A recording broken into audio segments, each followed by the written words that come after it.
பிரபல காமெடி நடிகரான சேஷு திடீர் மாரடைப்பு காரணமாக காவேரி மருத்துவமனையில் அனுமதிக்கப்பட்டிருக்காரு அப்படின்ற மாதிரி செய்தி தற்பொழுது வெளிவந்திருக்கு. இதை கேட்டதுமே பல ரசிகர்கள் மனமுடைந்தும் போயிருக்காங்க.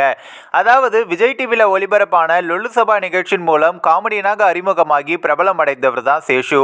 இதைத் தொடர்ந்து தனுஷ் அறிமுகமான துள்ளுவது இளமை என்ற திரைப்படத்தின் மூலம் வெள்ளித்திரையில் காமெடியனாக காலடி எடுத்து வைத்தார். இதைத் தொடர்ந்து பல படங்களில் சிறு சிறு வேடங்களில் மட்டுமே நடிக்க இவருக்கு வாய்ப்பும் கிடைத்திருந்தது. லொல்லு சபா நிகழ்ச்சியில இவருடைய டைமிங் காமெடியும் உடல் மொழி போன்றவற்றால பலரையும் கவர்ந்திருந்தாரு.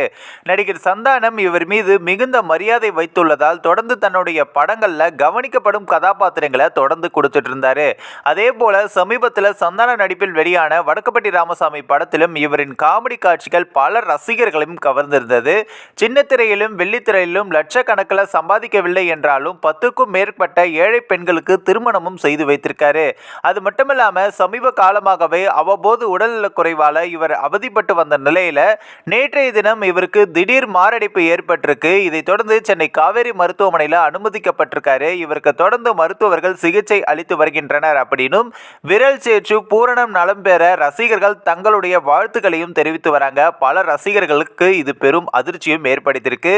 பல ரசிகர்கள் இந்த ஒரு செய்தியை கேட்டதுமே மனமுடைந்தும் போயிருக்காங்க. இந்த ஒரு வீடியோ குறித்து உங்களோட கருத்துக்களை நீங்க மறக்காம கமெண்ட்ஸ்ல சொல்லுங்க. நம்ம டிபிடி நியூஸ் டெஸ்க் சேனலையும் சப்ஸ்கிரைப் பண்ணுங்க.